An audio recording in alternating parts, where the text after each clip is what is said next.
Ladies and gentlemen, you are watching yet another episode of Lima Shenanigans of 1977. It's Monday night, and you know what that means. It's time for your weekly WWE Monday Night Raw Event Center report. And now here is the man to give you that report, Mr. Eric M. Lima.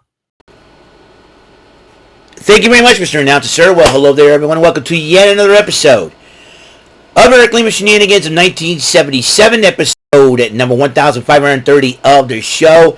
July 9, 2024, 2:30 p.m. What's going on, everybody? Hope you guys are having a very blessed day.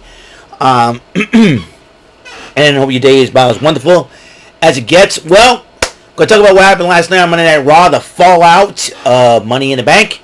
And I'll tell you what, it gets crazier and crazier and crazier.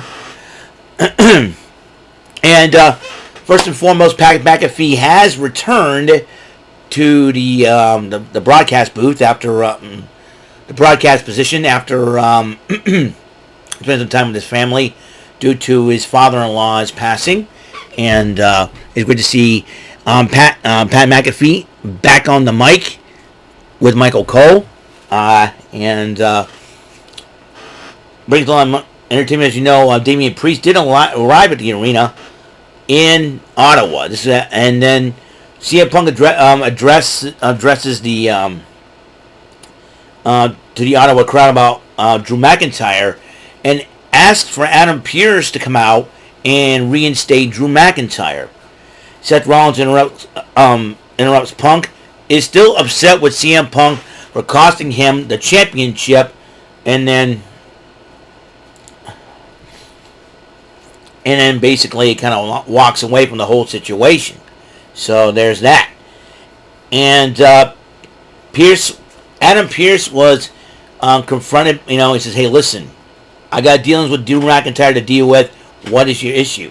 And it was Dominic Mysterio not wanting to team up with Liv Morgan tonight, but Adam Pearce will have none of it. He said, the match is going down. It's official. And then Liv Morgan interrupts him.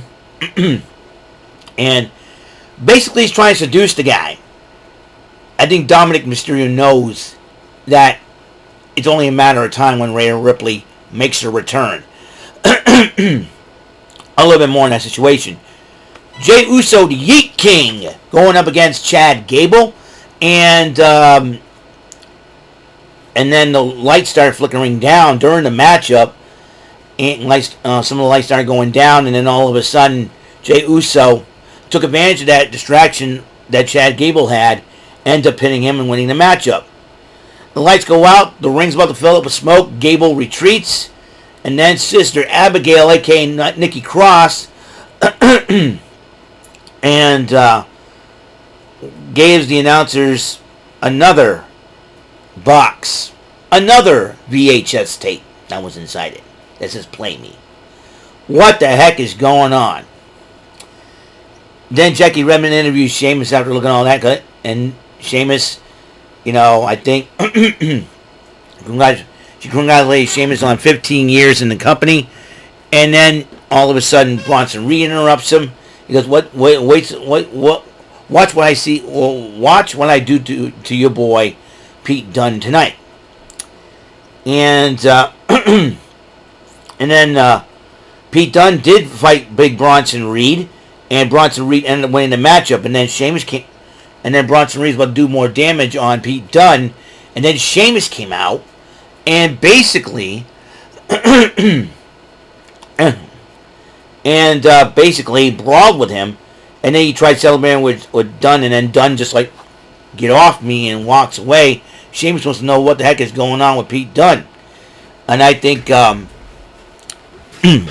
Michael Cole kind of read into it like, into the fact that Pete Dunne thought Sheamus walked down on the brawling brutes. Well, actually, he was injured. Meanwhile, Rich Holland was toiling around NXT, toiling around NXT with Chase U. Excuse me. Then Sami Zayn greets Braun Strowman in Awesome Truth, and then Damian Priest was talking to the Judgment Day. And he says, well, you got to deal with the situation. Go ahead. And Rollins wants to talk with him. And then Damian Priest goes, okay. He goes, I said, listen, Priest understood what happened. So he said, I'll tell you what. I got Gunther at SummerSlam. We'll take the gentleman's agreement off the table. I'll let you have a shot after I get done with Gunther. What do you say? So, at least the gentleman's agreement is off the table. I mean, Seth Rollins could challenge once again for the championship. We'll see what happens. And I think Damian Priest knew that Seth Rollins was wrongfully screwed out of it. So, big ups to Damian Priest on that. Much respect to him. I'm starting to respect Damian Priest a whole lot more. And then the phone rings. Hey, where are you at? Who is he talking to? Who knows for sure? And then Sami Zayn comes out to address Braun Breaker. Braun Breaker interrupts Zayn. He says he's about to say something, and then he ends up spearing Sami Zayn. And attacks Zayn and officials and referees. Everybody was coming out. Adam Pearce was trying to come out. And then Ilya Dragunov was coming out to try to help out Sami Zayn. As they were, the three of them were in the trainer's room, though. Dragunov says, I want Breaker. And Pearce goes, you got it. You want Breaker? Yeah, I do. You got it. Makes it official. So,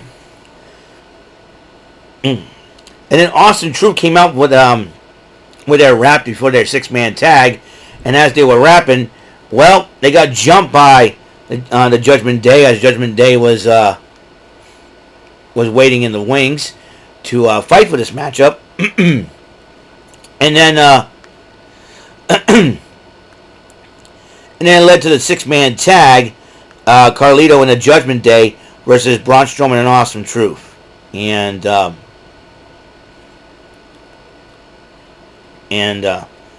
let's just say, Judgment Day did take care of the problem, but at what cost? More on that situation. And Pierce was talking to CM Punk and said, listen, in order for this to happen, you can't be at the arena. You're not cleared or anything like that. Punk goes, fine, I'll leave. I'll go. So, Adam Pearce will have a sit-down meeting with Drew McIntyre. He says you can't be around the arena.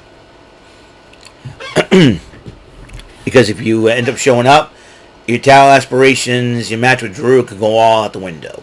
CM Punk says, fine, I'm not cleared anyways. I won't, I'm not going to lay another finger. And Adam Pearce is right. So Adam Pearce made the wise decision. So we'll see how that goes. Liv Morgan and Dominic Mysterio were trying to talk strategy, and they're in the Judgment Day. And Liv Morgan's trying to stretch Dominic's leg, and she was like on top of him in a compromising position. And Damian Priest walks in and didn't say anything. And there's Finn Balor and JD McDonough peeking their heads, and Carlito was like, and then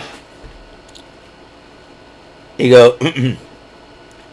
And then Damian Priest goes, you need to cut this out. I'll make it over. And I'm trying to make it over. I'm trying to end it. I'm trying to do this.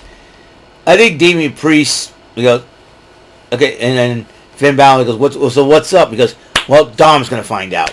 So I was like, I got a feeling something's going down, and it's not gonna be good for Dominic Mysterio and Liv Morgan, for that matter.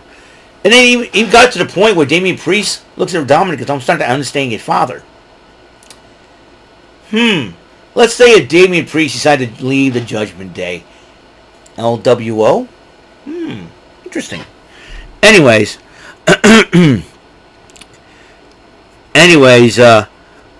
Uncle, and then the VHS tape, Uncle Howdy talks to Bo Dallas for a third time.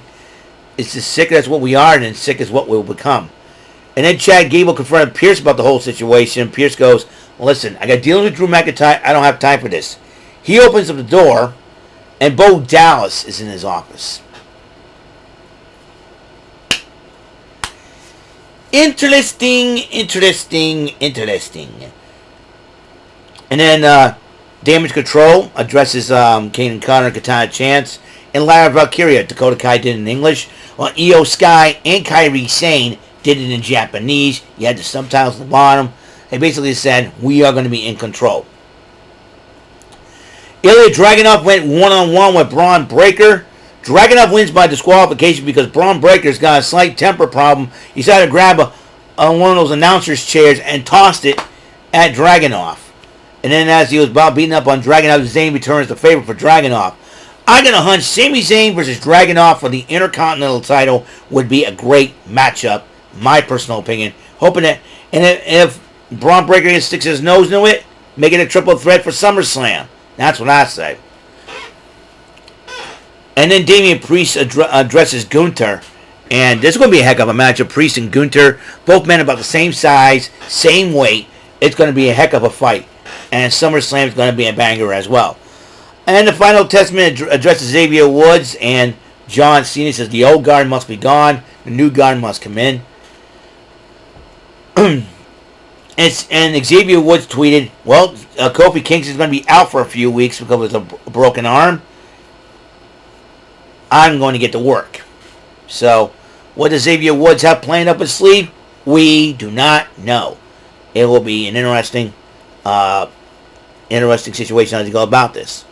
Well, the 6-woman tag. Lara Valkyria, Katana Chance, and Kaden Carter going up against Damage Control. Io Sky, Kairi Sane, and Dakota Kai.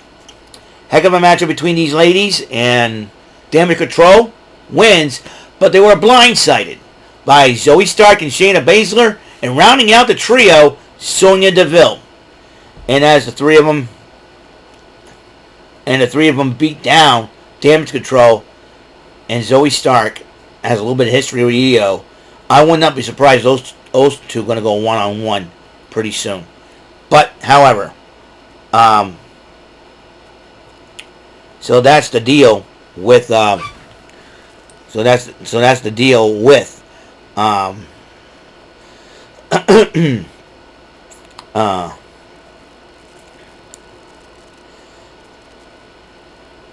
that's the deal with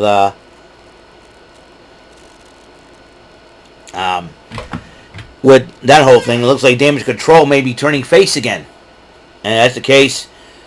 If I were Io Sky, I would put in a phone call to her older sister, Mio, who recently heard news that she came out of retirement to fight.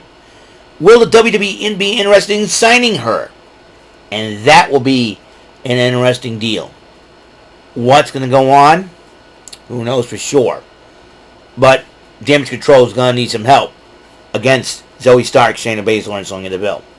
Meanwhile, Kathy Kelly interviewing Rey Mysterio and Zelina Vega about their mixed tag match in the main event.